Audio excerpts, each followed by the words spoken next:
Let's start with actually the blame. I always call that we have a blame, shame, and guilt game. And now, Peter, how is blame seen in psychotherapy? It's interesting you bring up the three things. There are some great distinctions between them. Blame basically points the reason for things to something external, someone external.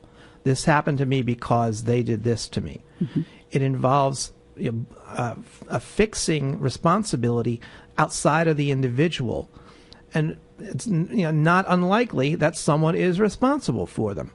What we might notice in therapy is that blame just stays there week after week. I did this because she treats me this way, or this happened to me when I was a child.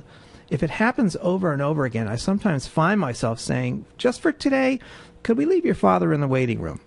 Could we kind of like stay out of there today? Because you start to notice that the person you're working with drifts away from you and tells you all about something else, and you lose a feeling of connection with them.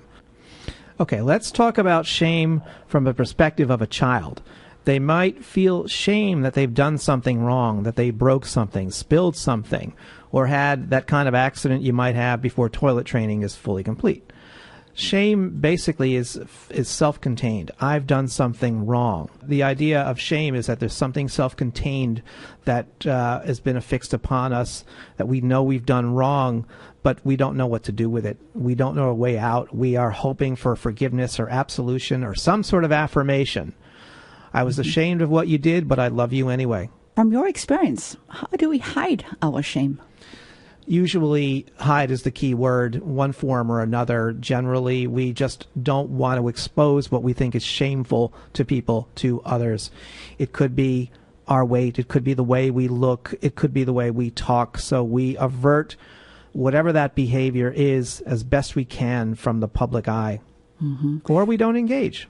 Now, Peter, going on to guilt, how does that connect with shame?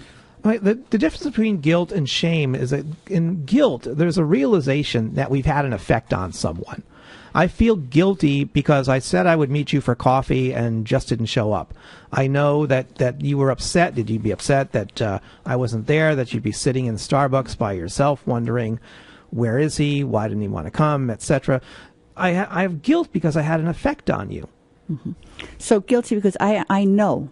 I acknowledge that I did something that I should not have done or said something I shouldn't have done. If I'm healthy enough, I will acknowledge it and tell you I was trapped in an elevator somewhere instead. So, how do shame and guilt connect for you?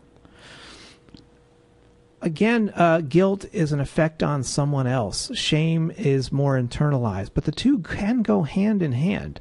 Like you might preserve a very, very negative image about yourself as a result of the guilt you might have felt if someone got hurt.